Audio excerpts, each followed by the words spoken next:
कहानी की शुरुआत एक कपल को दिखाने से हुई जो एक होटल जिसका नाम था द विचिस डाइनर उसके बाहर खड़े थे। वहाँ बोर्ड पर लिखा था कि ये होटल सूरज डूबने के बाद और सुबह सूरज निकलने से पहले तक ही खुला रहता है। होटल बंद होने की वजह से कपल वहाँ से चला गया और उनकी जाते ही होटल की सारी लाइट्स ऑन हो गई। साथ ही बोर्ड पर जादुई तौर पर ये लिखा जाता है कि हम यहाँ आपकी सारे विशेष ख्वाहिशें भी पूरी करते हैं। अब हम होटल के अंदर एक आदमी को देखते हैं जो वहाँ की शेफ को अपनी परेशानी बता रहा था और वो शेफ उसके लिए खाना तैयार कर रही थी। यह पता चला कि इस होटल की मालिक जो ये शेफ है वो दरअसल एक वेज चुड़ैल है जो यहाँ आए लोगों को अपने हाथ से खाना खिलाकर उनकी विशेष पूरी करती है, पर हाँ बदले में कोई ना कोई चीज भी लेती है। आदमी कहता है मैं बहुत गरीब हूँ लेकिन अपने बच्चों का ख्याल रखना चाहता हूँ।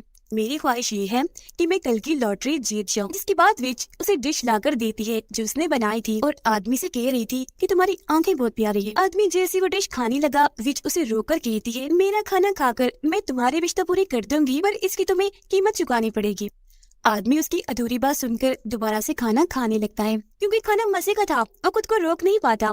सारा ही खा जाता है और फिर अपने घर आ गया। अगले दिन टीवी पर लॉटरी टिकट का रिजल्ट देख रहा था। ये देख उसकी आंखें खुली की खुली रह गई कि मैं ही लॉटरी जीत गया हूँ। खुशी में अपने बच्चों को बाय बोलकर लॉटरी के पैसे लेने के लिए निकलने लगा अपनी गाड़ी के जरिए, लेकिन तभी अचानक उसे दिखाई देना बंद हो गया। उसे महसूस हुआ कि शायद गाड़ी में पानी बह रहा है। दरअसल उसकी आंखों की रोशनी जा चुकी थी क्योंकि ये असल में उसकी लॉटरी जीतने की कीमत थी। विच का मैनेजर जो उसका साथी भी था हमेशा परछाई की तरह उसके साथ था। विच के साथ इस होटल को छोड़कर किसी दूसरी जगह की तलाश के लिए जाने लगा क्योंकि उन्हें यहाँ रहते रहते काफी टाइम हो गया था। उनके जाते ही इस होटल का पूरा नक्शा अपने आप ही बदल गया। अब हम एक लड़की जिन को देखते हैं। उसका बॉस उसे और अपने बाकी वर्कर्स को एक बार में लाया होता है कि तभी यहाँ बॉस की बीवी आ जाती है जो अपने हस्बैंड और जिन पर शक करके दोनों को ही खूब मारने लगी। बेला वजह बेचारी जिन को बॉस की वाइफ ने पीट के रख दिया, इसलिए जख्मी हालत में रोते हुए वो अपने घर आ गई। अपनी मोम की गोद में सर रखकर सो जाती है। फिर अगले दिन जब वो काम पर गई तो उसका बॉस उसे जॉब से निकाल देता है। वजह पूछने पर उसने बताया कि मेरी वाइफ शक कर रही है, अगर मैंने तुम्हें जॉब से ना निकाला तो वो मुझे घर से निकाल देगी। फिर अब हमें हाई स्कूल में एक लड़का दिखाया गया जिसका नाम था ली। वो एक जगह खड़ा था कि तभी एक लड़की उसके पास आकर पूछने लगी तुम वही हो ना जो पिछले साल रेस के मुकाबले में सिर्फ जख्मी होने की वजह से हार गई थी, तुम्हारी टांग पर चोट लग गई थी, तो बताओ अब कैसी हो तुम। पर ली उसकी बात का जवाब दिए बगैर ही वहाँ से चला जाता है। अगले दिन जिनकी मॉम उसे कह रही थी कि तुम ऐसा करो कहीं और जॉब करने की बजाय अपना होटल खोलो। वो फिर जिनको एक होटल के पास लाकर बताती है कि यहाँ की मालकिन इस होटल को बेच रही है। अंदर जाकर वो होटल की मालकिन से बात करती है। वो बताती है कि मैं ये पूरा होटल आपको 5 करोड़ में बेच दूंगी, जिसके अंदर होटल के साथ साथ सारा फर्नीचर, सारे बर्तन, यहाँ तक कि सारे शेफ्स भी आपको दे दूंगी। ये सुनकर जिनकी मॉम बहुत खुश हुई।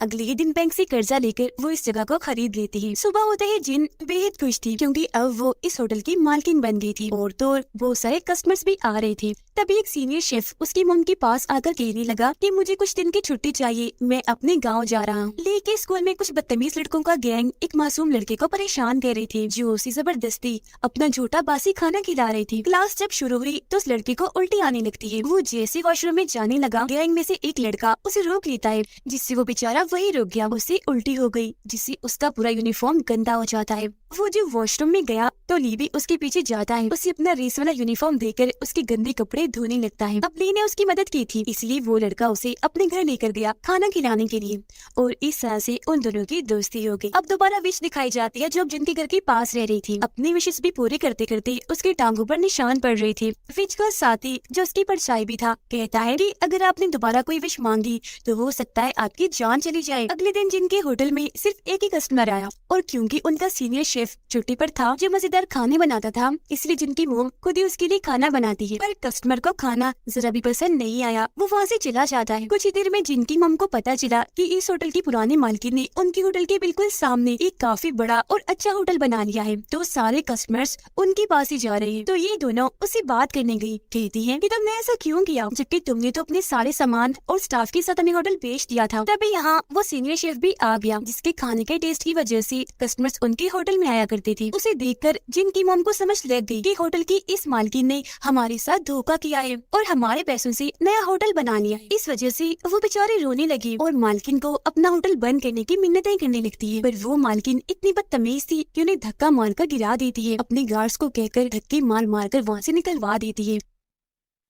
अपनी मॉम की बेइज्जती देखकर जिन को गुस्सा आ गया, वो उनसे लड़ने लगती है, जिस वजह से पुलिस को यहाँ पर बुलवा लिया जाता है। उधर वो बदतमीज लड़की दोबारा से ली के दोस्त को परेशान करने लगी, उसे मारती भी है। पर तभी यहाँ ली आ गया, जो उन लड़कों को कुछ नहीं कहता, बस अपने दोस्त को लेकर वहाँ से जाने लगता है। लेकिन वो बाज नहीं आते, दोबारा से उसके दोस्त को मारने लगे। इस बार ली को गुस्सा आ गया, उन्हें रोकने के लिए वो लड़कों को मारने लगा। सही से लड़ रहा था, उसने खूब मुक्कों से मारा, पर वो 3 थे और ली 1, इसीलिए वो उसे पकड़ लेती है, मिलकर उसे मारने लगे। तभी यहाँ पुलिस आ गई, उनको लड़ता हुआ देखकर फौरन अपने साथ पुलिस स्टेशन ले आती है। यहाँ जिन भी थी, पुलिस ऑफिसर से कहती है कि होटल की मालकिन ने हमारे साथ धोखा किया है, उनके खिलाफ केस होना चाहिए। उसके साथ वाली जगह पर ली और उसका दोस्त और वो बदतमीज लड़के बैठी थी। एक ऑफिसर हमसे पूछताछ कर ही रहा था कि तभी एक दूसरा ऑफिसर आकर बताता है कि हमें काफी ऊपर से किसी बड़े आदमी की कॉल आई है, जो दरअसल इन तीनों बदतमीज लड़कों का दादा हाई स्कूल का प्रिंसिपल है। उनका कहना है कि इन्हें छोड़ दिया जाए, जो सुनकर फौरन ऑफिसर उन्हें छोड़ देते हैं। और अब ली और उसके दोस्त से पूछताछ करने लगा। जिन आकर ऑफिसर से कहने लगी कि आप क्या कर रहे हैं सर, आपको नजर नहीं आ रहा कि बेचारे ये मददगार है,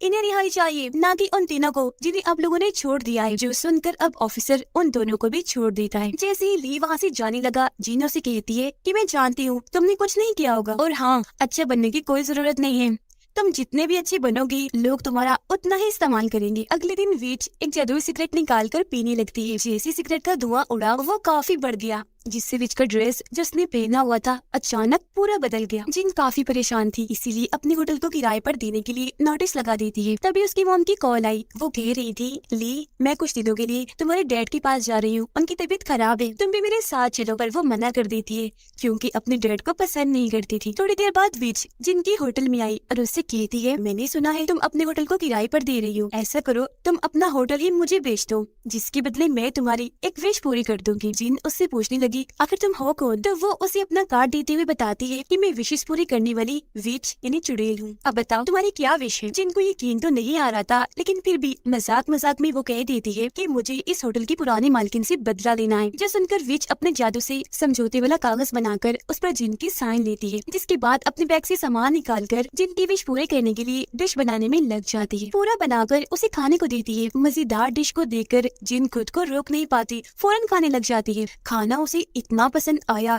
कि बेसब्रों की तरह तेजी से खाने लगी। उसके खाना खत्म करते ही बहुत सारे चूहे पुरानी मालकिन की होटल की तरफ बढ़ने लगे, एक फौज की तरह हमला कर देती है। उस वक्त वो पैसे गिन रही थी कि तभी कोई ताकत जो जानवर जैसी दिख रही थी उसके सीने में घुस जाती है। उसे इतना दर्द पाती है कि उस मालकिन की मौत हो गई। अगली सुबह जिनकी आंख एक डरावने सपने से खुल गई और उसे कल रात हुई चीजें याद आने लगी। यानी मैं एक विच से मिली थी, उसने मेरी विश पूरी की, पर उसे सब पर यकीन नहीं आ रहा था, उसे बस ये एक सपना ही लग रहा था। फिर तैयार होकर जब वो होटल के लिए जाने लगी तो ये देखकर उसकी आंखें खुली की खुली रह गई कि पुलिस उस मालकिन की लाश को अपने साथ ले जा रहे हैं। जिनकी होश उड़ गई, वो समझ गई इसका मतलब है कि विच ने सच में मेरी विश पूरी कर दी, जिससे वो दुखी भी थी कि मैंने ऐसी विश मांगी ही क्यों जिसमें एक इंसान की मौत हो गई। अब हमें एक बेघर बेरोजगार लड़का दिखाया जाता है जिसका नाम बे था। वो धोबी के पास आकर उसके कपड़े वापस लौटाता है, जो कपड़े इंटरव्यू देने के लिए पहनने के लिए वो लेकर गया था। क्योंकि उसके पास कोई जॉब नहीं थी तो पैसे न होने की वजह से वो धोबी को कुछ नहीं देता, जिससे उसे इतना गुस्सा आ गया कि वो बे को बुरा भला कहकर वहाँ से भगा देता है। जिन होटल आ गई और क्योंकि होटल तो विच खरीद चुकी थी इसलिए वो वही थी।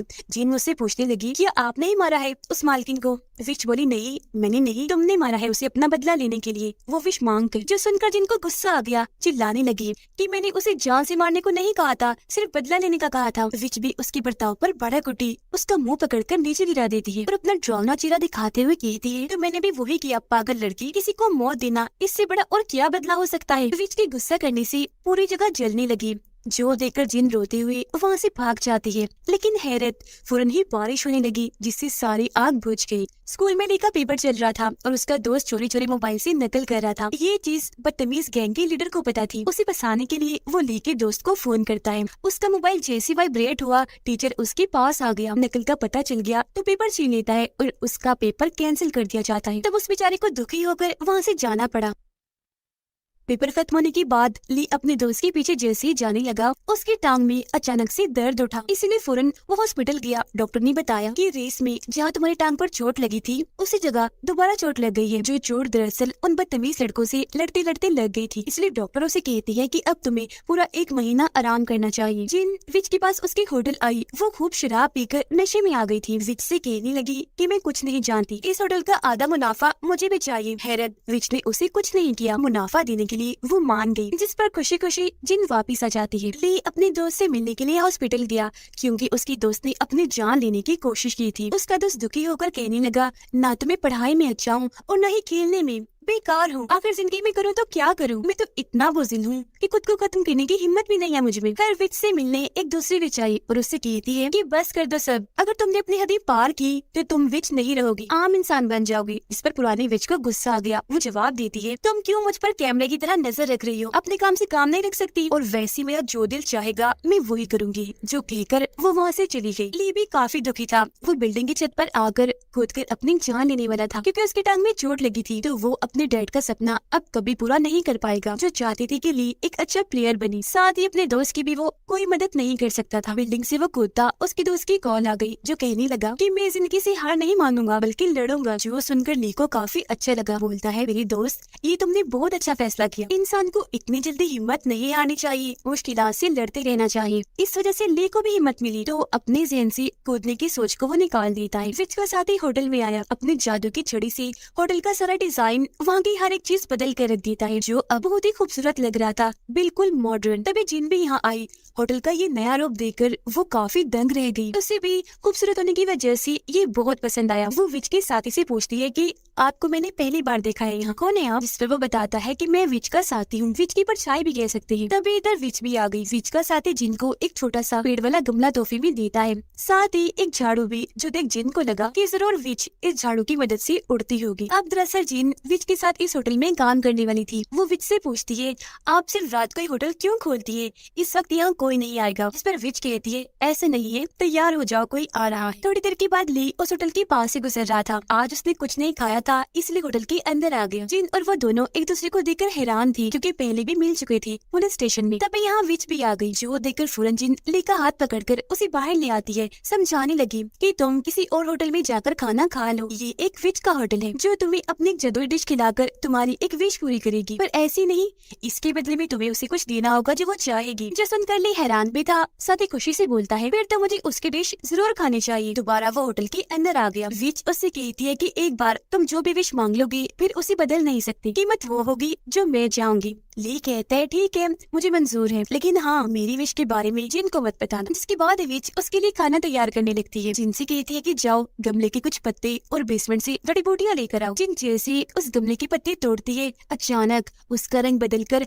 हरे से लाल हो गया और वो बोलने लगा, जिससे वो काफी डर गई। हड़बड़ी में पीछे हटती है, विच को बुलाने लगती है। विच वहाँ आ गई। जिनसे कहती है कि हैरान ना हो, हाँ जानती हूँ ये बोल सकता है। वो बोले, अरे ये पौधा है, ऐसे कैसे बोल सकता है? पर इस चीज को नजरअंदाज करके बेसमेंट में आ गई जड़ी बूटियां लेने के लिए, जहाँ पर ढेर सारी जड़ी बूटियां बोतलों में पड़ी हुई थी, रंग बिरंगी थी, जिन्हें लाकर वो विच को देती है। जैसे वे जड़ी बूटी को खाने में मिलाती है, तभी हम बाहर से एक ताकत जो धुएं जैसी थी उसी होटल के अंदर आता हुआ देखते हैं। फिर विच ली को खाना बनाकर देती है, जो खाना उसे भी बेहद पसंद आया। बड़े मजे से वो खाने लगा। फिर जब वहाँ से जाने लगा तो विच उसे अपना कार्ड देती है। उसके जाने के बाद जिन उससे पूछने लगी कि ली ने क्या विश मांगी, जिस पर विच कोई जवाब ना देकर वहाँ से चली गई। अगले दिन भी जिन जब सो रही थी तो उसे डरावना सपना आया, जैसे कि डरावनी सी लड़की मेरे साथ सो रही है। अगले दिन जब वो होटल गई तो ये देखकर काफी हैरान रह गई कि विच ने ली को भी होटल में नौकरी पर रख लिया है, क्योंकि ली के डैड ने होटल के पास ही नया घर खरीद लिया था। अब वो लड़का जिसका घर और जॉब नहीं थी, यानी बे, उसे हम एक जगह पर इंटरव्यू देता हुआ देखते हैं। अच्छे से कपड़े पहनकर खुशी खुशी आज वो अपना इंटरव्यू दे रहा था। पर तभी अचानक उसके पेट में दर्द होने लगी, क्योंकि काफी टाइम से उसने कुछ खाया नहीं था। इस वजह से इंटरव्यू लेने वाले सीनियर्स उसे कमजोर समझकर वहाँ से भेज देते हैं। रात को जब बेचारा बे फुटपाथ पर सोने के लिए गया तो उसकी मॉम की कॉल आ गई। वो कहती है, मेरी तबीयत बहुत खराब है, दवाई लेने के लिए मुझे पैसों की जरूरत है। जो सुन वो एक छुरी लेता है और विच के होटल में घुस जाता है। वहाँ छुरी दिखाकर वो जिन को धमकाने लगा, उसे पैसे और खाना मांगता है। वो अपनी जेब से शॉपर निकाल कर जिन की तरफ फेंकता है कि जल्दी से इसमें खाना भर दो। अब तभी यहाँ विच भी आ गई, जिसे देखकर वो जिन को पकड़ लेता है, उसकी गर्दन पर छुरी रख देता है। विच से भी खाना और पैसों की डिमांड करता है। तभी अचानक वो गमले से टकरा गया। जैसे उसने गमले को बोलते हुए देखा, उसकी होश उड़ गई। वो जिन को छोड़ देता है और डर कर वहीं गिरकर बेहोश हो जाता है। थोड़ी देर बाद जब उसे होश आई तो रोती हुई वो सबसे माफी मांगता है और कहने लगा कि मेरी मॉम के इलाज के लिए मुझे पैसे चाहिए। काफी दिन से मैंने कुछ खाया भी नहीं तो मुझे वो सब करना पड़ा। जिन उससे कहती है तुम कोई जॉब क्यों नहीं कर लेते? वो बोला मेरी तो किस्मत ही खराब है। मैंने बहुत बार कोशिश की पर बड़ी तो क्या छोटी नौकरी भी मुझे नहीं मिली। हालांकि मेरी मॉम ने मुझे पढ़ाने के लिए कर्ज लिया था पर मेरे पढ़ने का भी कोई फायदा नहीं हुआ। ली खुशी खुशी बोला अरे वाह भाई, फिर तो तुम बहुत अच्छी जगह पर आए। ये मिस विच है जो हर इंसान की विशेष पूरी करती है। तो विच उससे पूछती है बताओ तुम्हारी क्या विश है? बे बोला मैं बस छोटी मोटी नौकरी करना चाहता हूँ। जिन हैरत से उसे बोली क्या तुम सच में इसके लिए तैयार हो, क्योंकि इसके बदले में तुम्हें भारी कीमत अदा करनी पड़ेगी। बे जवाब देता है लेकिन मेरे पास तो तुम्हें देने के लिए कुछ भी नहीं। विच कहती है ये बात छोड़ो, तुम्हारी उंगलियां बहुत प्यारी है। जो कहकर विच और जिन किचन में आ जाती है बे के लिए खाना बनाने के लिए। थोड़ी देर बाद वो उसे ब्लैक चिकन लाकर देती है जिसे देखते ही बे के मुंह में पानी आ गया। वो खुद को रोक नहीं पाया, उसे खाने लगता है। ऐसी अजीब तरह से खा रहा था इसे सालों से उसने कुछ न खाया हो। जी भर के खाना खाने के बाद बे खुश हो गया। विच से कहता है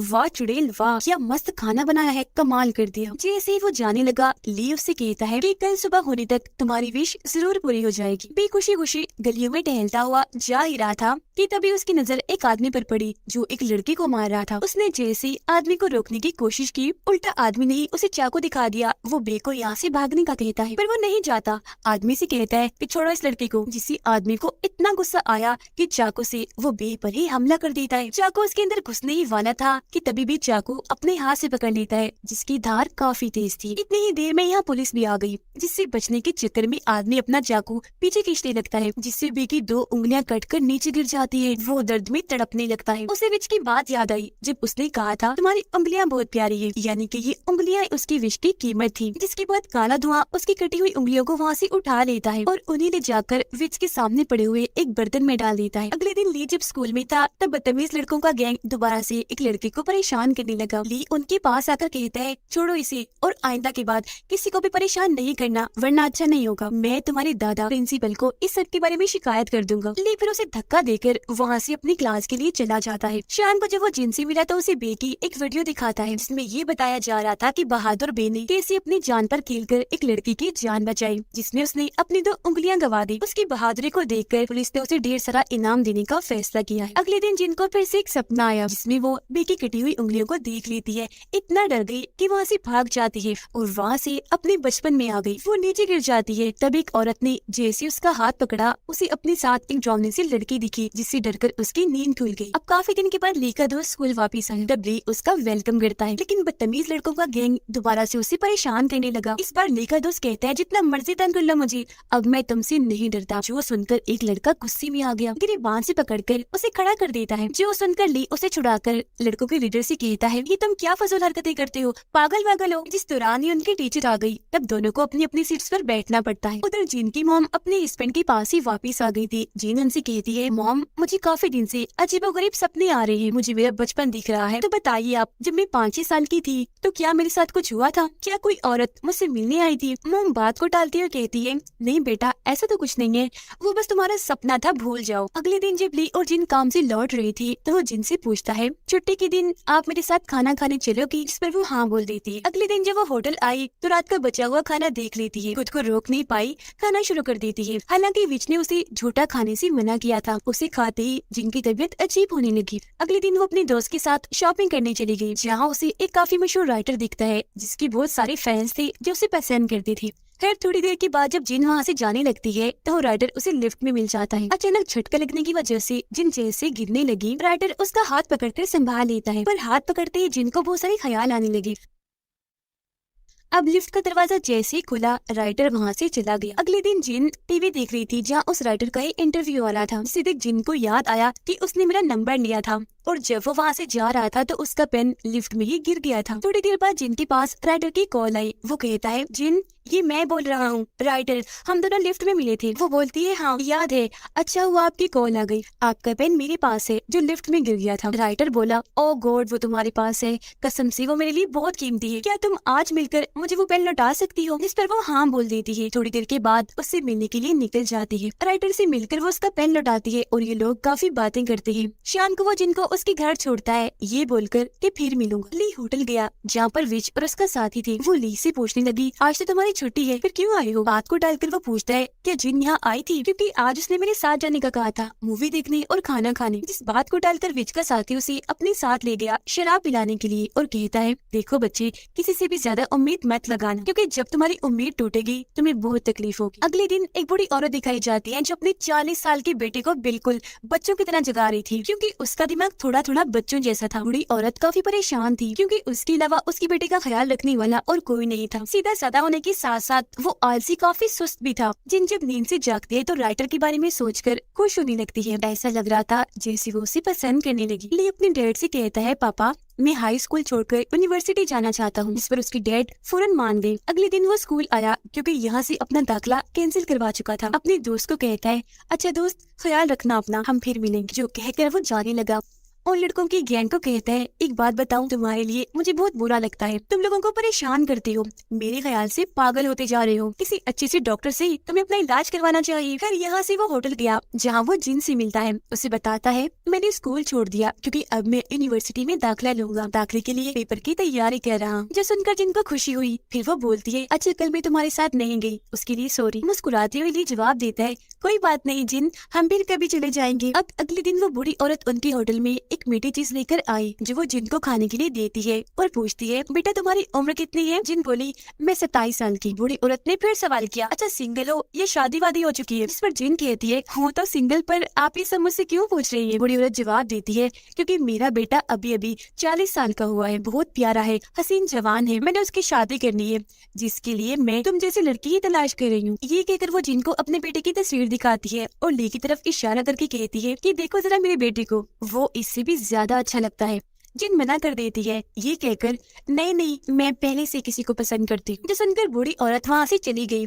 फौरन यहाँ विच आ गई। पूछती है, तुमने किसे खाली पेट मेरे होटल से भेज दिया? बाहर बूढ़ी औरत भी होटल का बोर्ड देख लेती है जिस पर लिखा था कि हम आपकी कोई भी विश पूरी कर सकते हैं, पर वो नजरअंदाज करके वहाँ से चली गई। अब होटल में दोबारा से वो बड़ी विच आई जो दरअसल इस पुराने विच की मॉम थी। वो अपनी मॉम को कहती है, माँ मुझे ये चीज बिल्कुल नहीं पसंद कि कोई मेरी जिंदगी में ऐसी दखल अंदाजी करे। थोड़ी देर बाद जिन विच को आकर बताती है कि मेरे साथ बहुत अजीब हो रहा है, मुझे अजीब तरह के सपने आते हैं जिसमें मैं अपने बचपन और एक औरत को देख पाती हूँ। सिर्फ इतना ही नहीं, मैं तो अब लोगों की यादों को भी पढ़ सकती हूँ। जिस पर विच बोली, ये तो खूबियाँ है तुम्हारी जो तुम्हें गॉड की तरफ से गिफ्ट के तौर पर मिली है। जिन पूछती है, क्या मैं भी विच बन सकती हूँ? विच जवाब देती है, असल में गॉड हमें 2 रास्ते देता है और फिर हमारे ऊपर छोड़ देता है कि हमें कौन सा रास्ता चुनना है, और अब तुम्हें खुद ये फैसला करना है कि तुम कौन सा रास्ता लेना चाहोगी।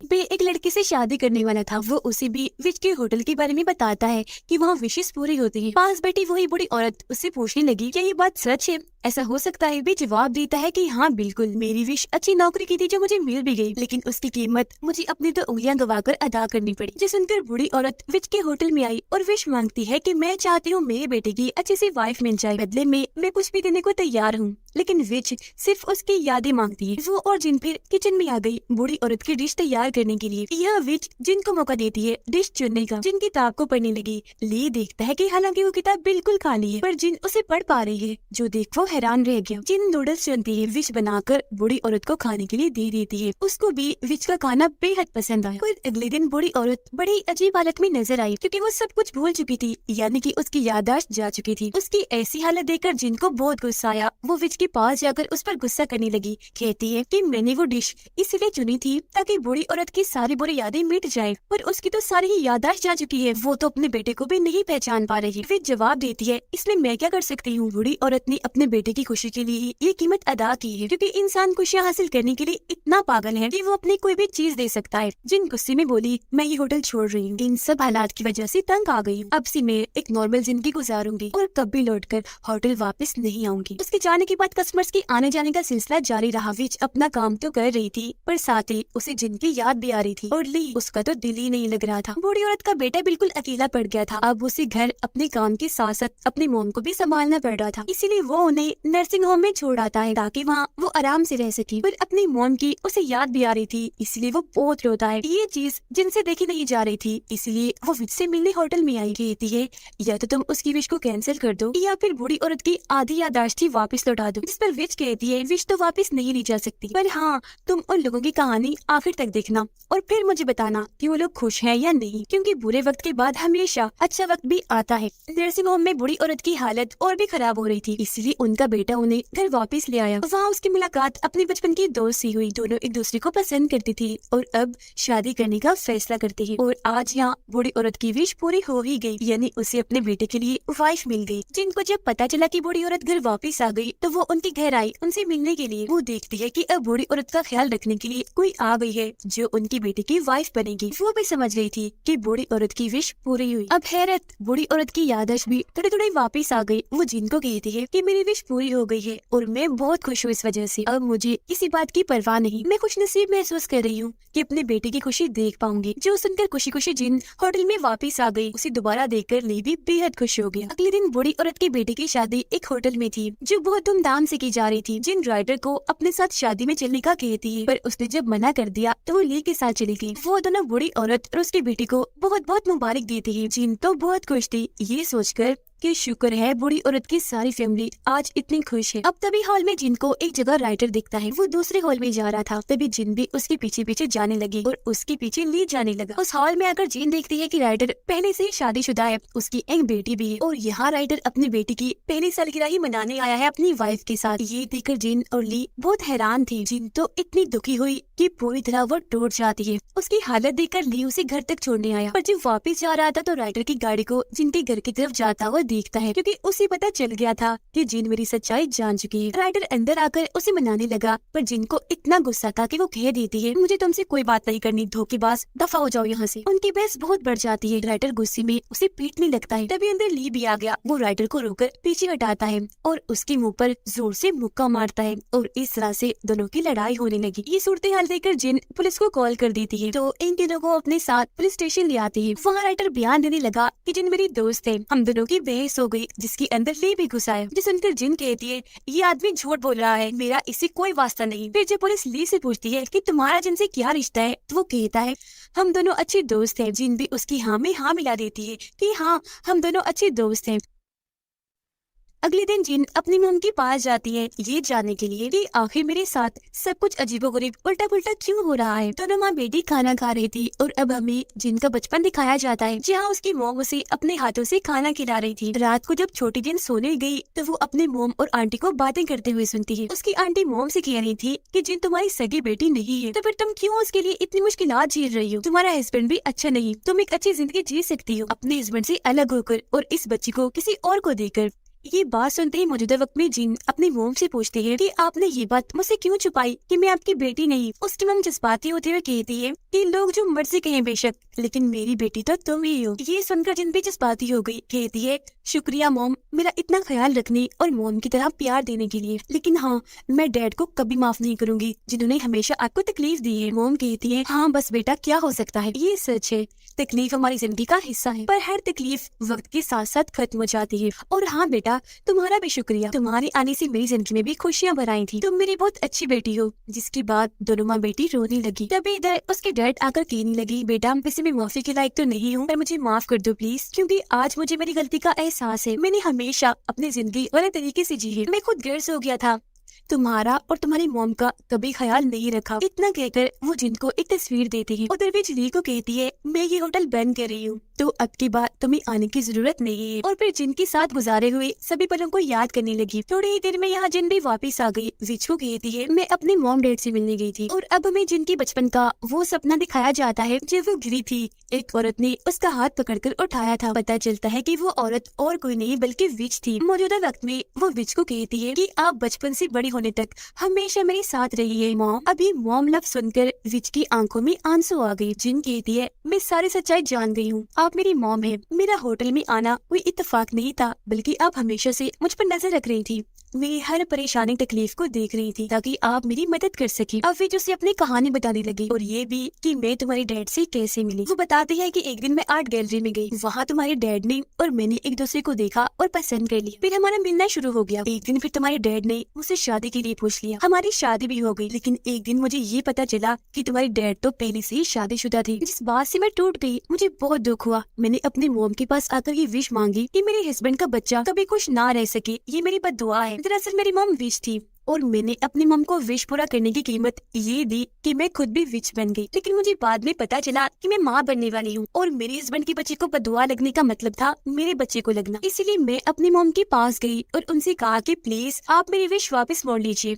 मैं नहीं चाहती कि ये बदुआ मेरे बच्चे को ही लग जाए। मेरी मॉम ने कहा ऐसा नहीं हो सकता, विश कभी भी वापस नहीं ली जा सकती, लेकिन हाँ अगर तुम अपने बच्चे को बदुआ से बचाना चाहती हो तो तुम इसे किसी और को दे दो, वो तुमसे ज्यादा अच्छी इसकी परवरिश करेगी। यही वजह है कि मैंने तुम्हें तुम्हारी मॉम को दे दिया। जिन काफी दुखी होकर पूछने लगी, मॉम आपने मुझे बचपन में ही खुद से दूर क्यों कर दिया? विच बोली क्योंकि इसके अलावा और कोई रास्ता नहीं था। फिर अपनी आंसू पहुंचकर जिन राइटर से बदला लेने की तैयारी करती है, यानी वो उसके लिए अपने हाथ से खाना तैयार करती है। इसकी कीमत वो ऐसे अदा करती है कि बदले में वो भी विच बन जाती है। यूनिवर्सिटी जाता है दाखिला पाने का जो टेस्ट है वो देने के लिए। यहाँ उसकी मुलाकात अपने दोस्त से हुई। उसे पता चला कि बदतमीज लड़कों के गैंग को स्कूल से निकाल दिया गया था क्योंकि एक ना एक दिन उन्हें सजा तो मिलनी ही थी। अब विच अपने साथी के साथ मिलकर खाना तैयार करती है क्योंकि आज उसने जिन, उसकी मोम और ली की दावत की थी। सब खाना खा रहे थे और एक दूसरे के साथ बहुत खुश थे। ली को मैसेज आता है कि वो टेस्ट में पास हो गया, जिससे सब और भी खुश हो जाते हैं। इसके बाद विच और जिन की मोम आपस में बातें कर रही थी।